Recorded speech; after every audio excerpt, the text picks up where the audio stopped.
War. War never changes. Some kind of war junkie?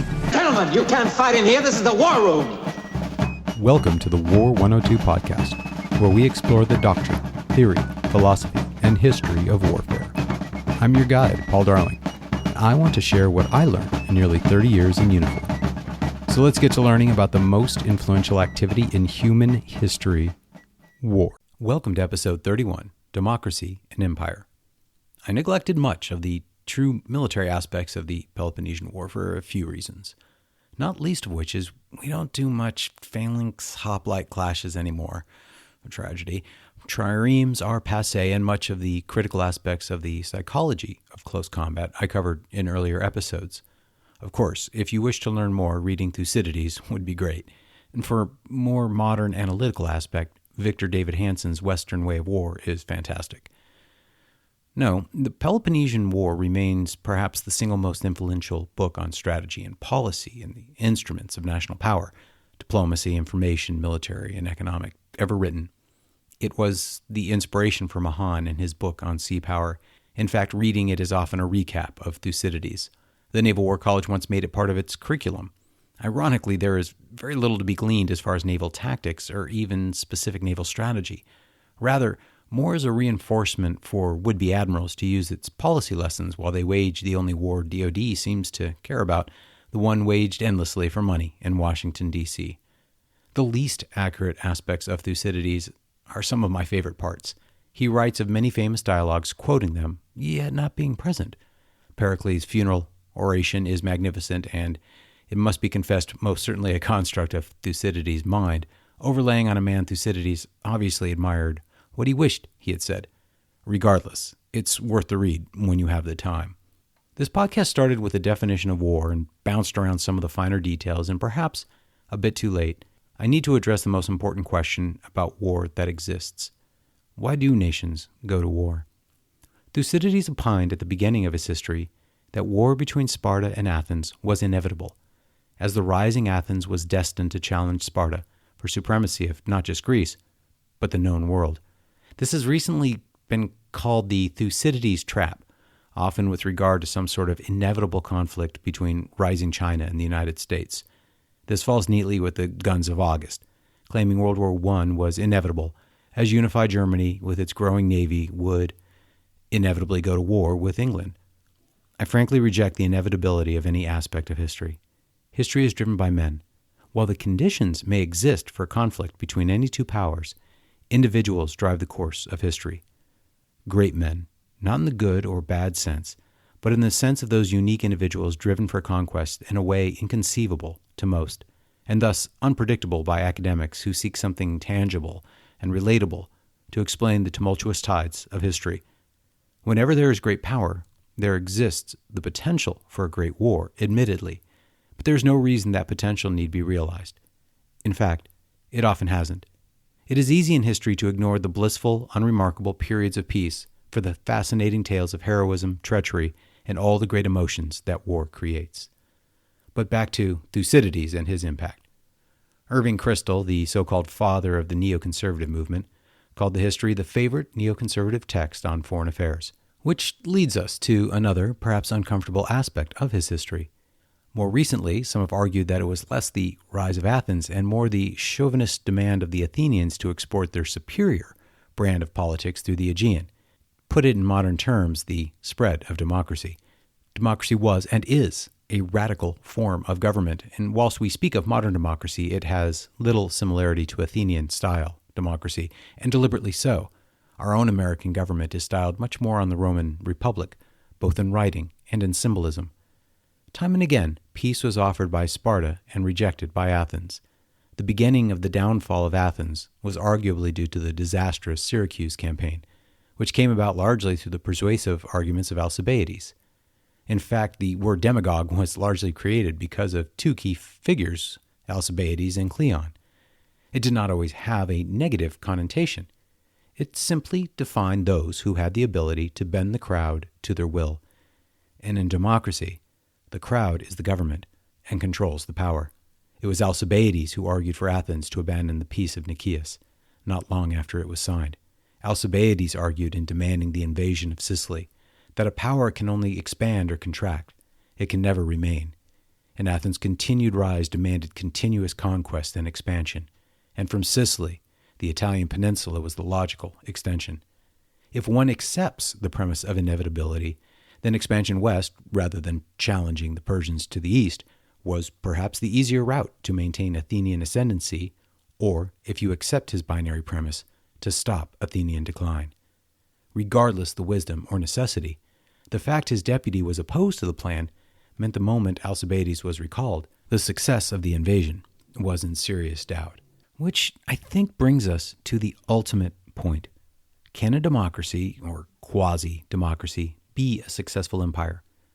The only two examples that can qualify are Great Britain and the United States, neither of which are democracies in the true sense. The age of the British Empire was certainly when the monarch had real authority. The Commons was the bill payer, but once battle agreed upon, the authority to execute laid with the relatively stable monarch. Not the case with Athens, as a whim of the demos could cause a commander to be recalled or the war abandoned. The United States suffers this as well, though to a lesser degree.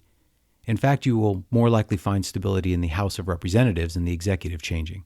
Stability in grand strategy allows these changes in administrations found through democracy to minimize their negative impact to military operations. For example, during the Cold War, despite changes in administrations and strategy and tactics, the grand strategy of countering communism, where possible, lasted for the 45 years to varying commitment of the Cold War. The American people of both parties largely supported the idea, if not the gritty reality, of stopping communism. Likewise, for Great Britain, the British people believed in their empire and the superiority of English reign. As noted in the episodes on the Falklands, Arab-Israeli conflict in Ukraine, it takes a cultural imperative to allow a grand strategy to weather the changes inherent in democratic governments. In the post-Cold War era, however, the ability for multicultural democracies to commit to any one grand strategy or even policy is yet to be seen, and in fact, I think renders grand strategy impossible. More concerning is the effect war and empire has upon democracies. Writers such as Hobbes and Mill have remarked with concern on that interaction. Hobbes, most famous for his support of monarchy over democracy, saw clearly what Thucydides wrote, that democracy, while at times derided as mob rule, is, in fact, rule by those who can control the mob, men such as Alcibiades and Cleon. Further challenges are how to find those suited to represent the masses for the betterment of all, and not simply the demagogue. In Thucydides, the challenges faced by democracies in war is certainly highlighted. The U.S. Constitution, giving the House the power to declare war, but not to fight it, sought to find a Republican solution to an inherently democratic challenge. In 427 B.C., the capital of the island Lesbos, Mytilene, revolted against Athenian rule. An expeditionary force was sent to quell the rebellion, and the Athenian assembly debated what to do with the reconquered dependency. While aligning with Athens in the Delian League during the Greco-Persian War, Mytilene was able to avoid the tribute required of most members. Being an island on the eastern edge of the Aegean, Lesbos was most threatened by Persia, but once that threat was removed, was desirous of independence. Scheming with Sparta, who promised support, they prepared for armed resistance. Spartan support came far too late, and the leadership of the revolt was shipped to Athens for trial and determination of ultimate retribution. The trial is fascinating reading as Cleon, representing harsh retribution, battled with Diodotus, who sought a more moderate approach. Neither argued for righteousness nor mercy, rather solely what was best for Athens. But most striking is Cleon's critique of democracy and empire, stating bluntly a democracy is incapable of an empire, calling the citizens slaves to the pleasure of the ear. Cleon argued and won unanimous support for a Malian solution and a trireme sent with such orders. Then, as soon as Cleon won the day, Diodotus argued against it, and the assembly changed their mind. A double-manned trireme was sent forth to stop the impending slaughter, and only just arrived in time. Such is policy formation with a democracy. Some have argued that it was the loss of moral compass which caused the ultimate collapse of Athenian greatness, rather than pure military calculus. Such arguments ring a bit hollow to me. Their losses in battle, at least as told by Thucydides and Xenophon, speak for themselves. but they do highlight a certain moral exhaustion by the population themselves. The citizenry of a relatively small city was essentially consumed by decades of fighting. Tacitus saw the expansion of the Roman Empire as the cause of the destruction of the Roman Republic and the rise of the emperors. It must be noted that the Roman Empire expanded as a republic faded. Likewise, the Athenians of the era were true citizen soldiers and had to balance their civilian requirements with their military service. As this was the peak of Athenian power, it might be the fact that Athenian citizens were largely rich landowners with slaves, rather than actual farmers as in centuries past, that allowed the wars to reach the scope they did. Idle knights rather than farmer militiamen, as we might envision. There is that inherent friction found between democratic ideas and imperial realities. As the Athenian ambassador Euphemus confessed to the government of Syracuse, "For tyrants in imperial cities, nothing is unreasonable if expedient."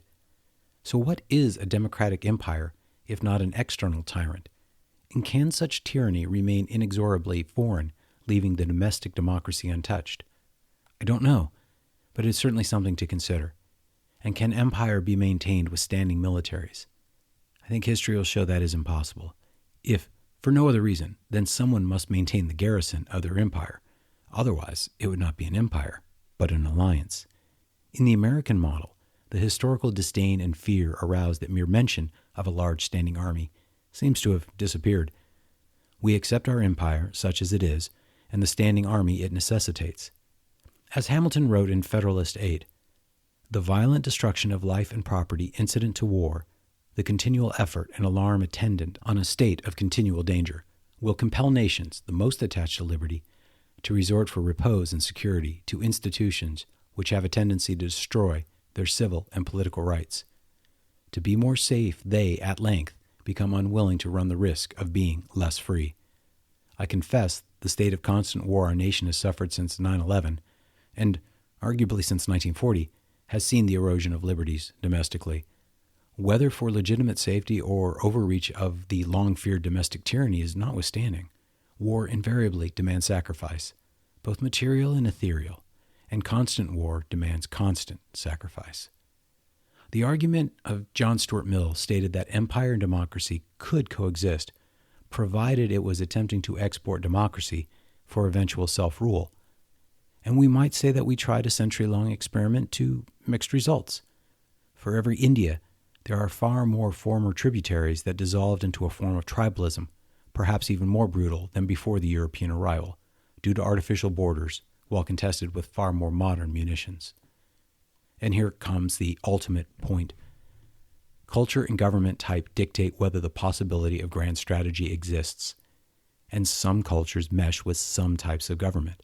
This is not an endorsement or indictment of any type of culture or government, although I have my personal bias.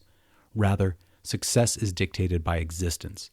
If, after thousands of years of human events, the culture and society exist, they must be considered successful by some measurement. Montesquieu described this by saying the rightness of any form of government must be considered with reference to the humor and disposition of the people in whose favor it is established. Humor and disposition being an admittedly more eloquent euphemism for culture. Athens' demand for empire led to the end of Athenian democracy. I think Irving Kristol's admission that Thucydides is the roadmap for the neoconservative ideology must be seen as the ultimate indictment upon what appears to be a now discredited grand strategy of spreading democracy, having done little more than spread discord and strife abroad and an unquestioned erosion of civil liberties at home.